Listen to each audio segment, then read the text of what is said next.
Bro, my bad, but like before I start this video, I just want to say like I don't know why my mic keeps playing up, dude. Every time I get further away from it, I mean like the quality just significantly decreases.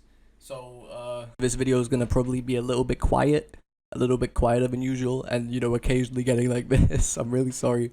Hopefully it helps anyway. Yo, what's up? It's Kyosuke, and today I'm gonna be teaching y'all how I mix my Emoplugg vocals for my song Gloom, produced by Kiryano. I'll give a little I'll give a little example of what the song sounds like finished right here. I'll just put it on the screen.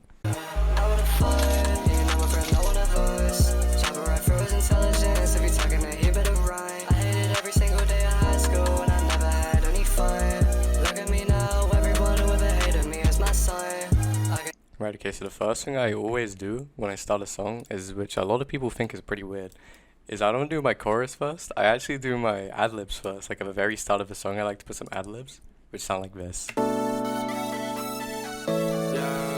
never again.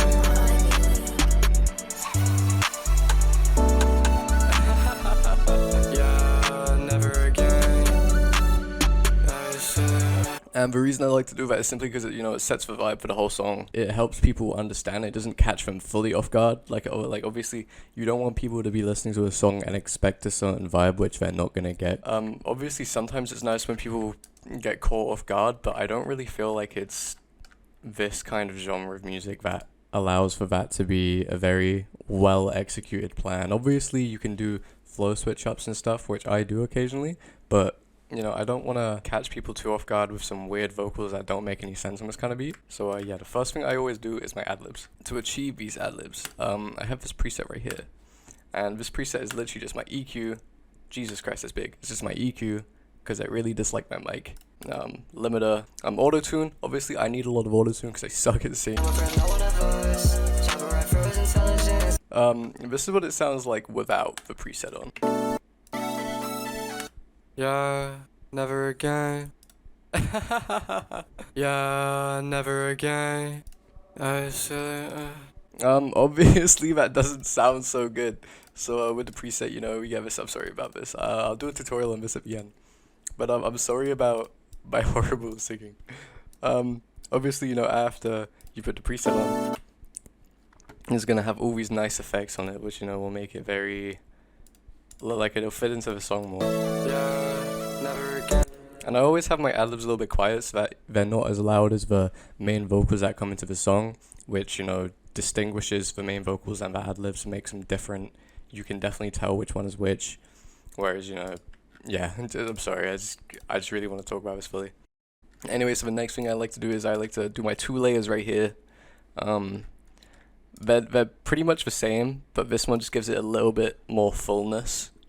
I used to do it where I'd do 2 layers and I'd pan one to the left and one to the right, which would make it full, but it doesn't really work on the style because you already have the reverb, which gives it more wideness in the track. My first layer will sound something like this.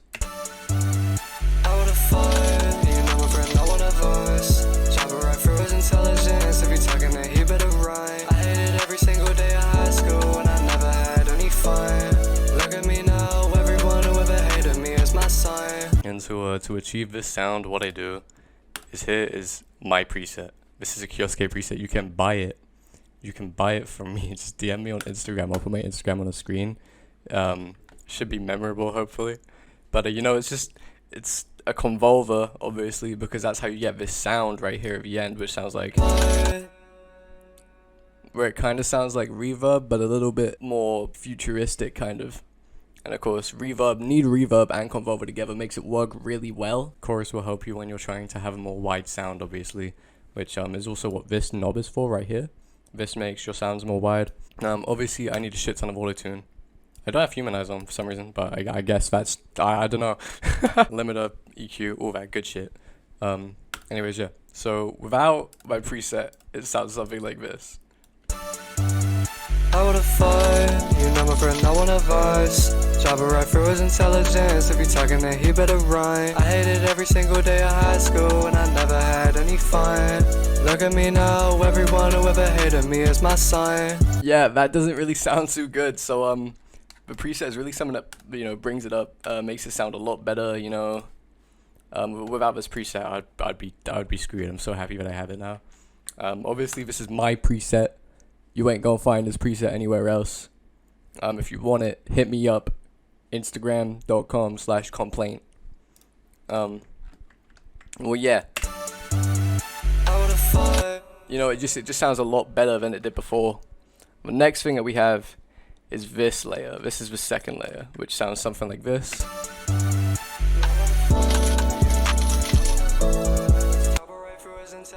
If you're talking to he better run. I hit it every single day in high school and I never had any fun.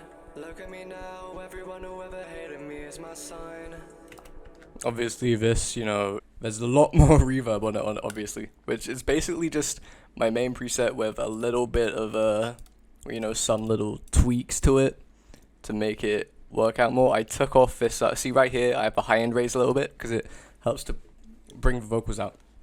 And you didn't want this to happen on the layer. Obviously you could, but it would sound a little bit weird, so I like to have it like this. And I like to get my reverb and turn up the decay, turn down the wet, but also turn down the dry, because the dry, well, you know, it will make it more. So if I have the dry all the way down, let's say on this one, it will sound like this. Hold on. Oh, hold on. It will sound like this.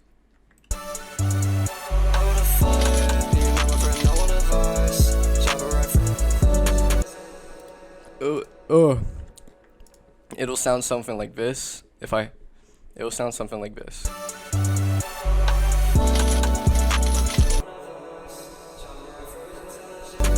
Now you may notice it's mainly just reverb at that point, which, you know, is really helpful for the second layer, because if we want more full, we can have reverb, but we can also have it so that it's in a different style, kind of. If you do a second recording, it won't sound all plain and boring and wrong. If you do a second recording as your layer and not just copying pasting this one, it will sound more natural and it'll just sound a lot better in the long run, trust me. So after you've got these presets down, there's one thing I like to do at my start of the songs, which I used to do all the time. I only do this because I don't like the way that my vocals sometimes come in. So I always have this right here.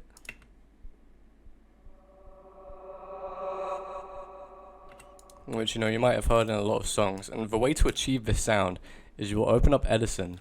You'll get this bit of like the first. Maybe a little bit bigger. Nope. You want it to be a consistent sound. You want to trim it. You want to trim it down. Zoom all the way out if you want.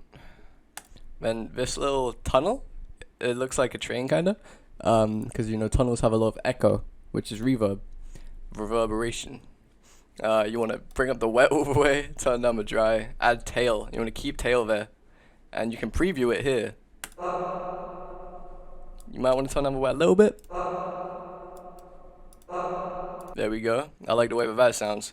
I'll drag it into my playlist, and what you'll do after is you'll notice that, you know, it's obviously not the right way around. So you'll reverse it, drag it up a little bit, and then I would have thought, you know my friend, I want a verse. You're going to obviously want to mix this in your own way. You're not gonna wanna, you know, just drag it onto this preset. I'm not gonna mix this one because I can't be bothered. But you're gonna want to do that. And then after that's done, you know, I obviously do my beat cuts here. You know, I don't really have to talk about that. It's pretty obvious how that's done. But one thing that I like to do, I find that a lot of songs that I listen to get really repetitive and boring. So to counter that, I always add some automation of something, or maybe multiple things, and it can sound something like this.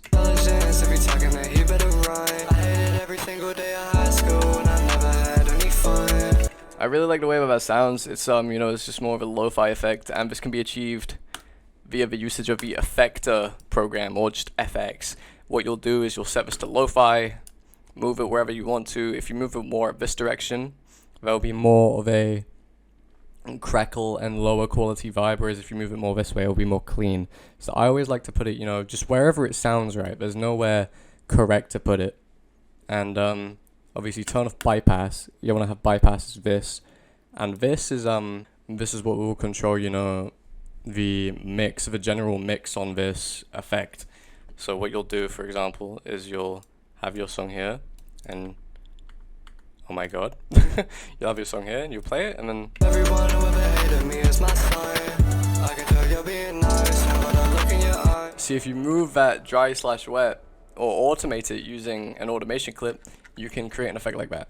There are a lot more effects that you can create with Effector, and I really love the plugin, so you should use it. It's a stock one on FL Studio. And actually, now that I think about it, my whole preset is stock, except for, Autotune. But if you really wanted to, you could replace Autotune with Pitcher, which is, also a stock plugin. So obviously, after I do that, what I'll do is I'll export the song, and I'll show you the perfect way or proper way to speed up a song. Hold on, just bear with me. Right, okay, so after you've dragged in your song that you finished, first of all, what you want to do after you drag it in is...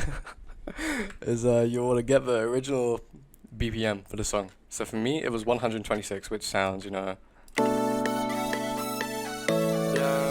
never. But to speed this up, what you want to do, you want to double click on the sound. You want to see mode right here, click stretch.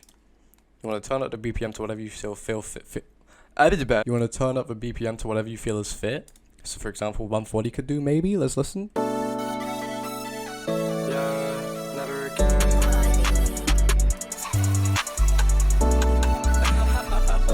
Now you may notice that sounds really off, so what you want to do here is you want to set it back to resample, and when you do this, it'll sound something like this. Yeah, never again.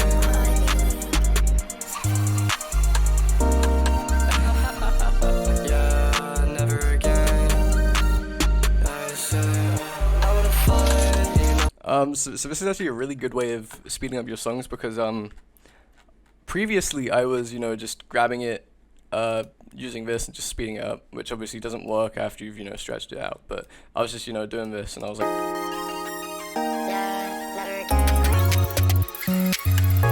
Now you may not notice, but what that can do is it can actually stretch out the file. And stretching out the file will cause a lower quality, which, some people don't seem to care about. I really care about quality. I used to not, because I had bad Wi-Fi, so I couldn't upload WAV files. A lot of people don't seem to notice the quality difference, and to be honest, I didn't. But I was talking to waifu, because I made a song on a waifu beat, and I sent it to waifu, and they said, what happened to the quality? And I was like, what on earth are you on about? Because I didn't understand. And they said that because I sped it up using this, it stretched it out and ruined the quality, and the best way to do it is doing it like this. Another thing I want to talk about is you may notice that a lot of people will speed down their songs using this and then recording it and then speed it back up. I don't really think that's a good idea, because then you'll just get the same effect as if you sped it up, except slower, which doesn't really... It's a bit useless to me. And I also feel like it just doesn't sound too natural, because the key's going to change, and obviously it won't be an exact... it won't be exactly the same, which I just don't think it's right. I wouldn't recommend that you do it like that. However... you don't have to do everything that I say. Do everything that you want to do. Damn, that was 17 minutes. Holy shit. Right, okay. Yeah. Damn, bro, my ass couldn't even say bye. Anyways, yeah, thank you. Damn, why'd I act like that? Jesus. Yeah, thank you for watching. Appreciate it. If you want to buy my preset, my Instagram's in the description. Hit me up with your budget, or, whatever. And we can get to it.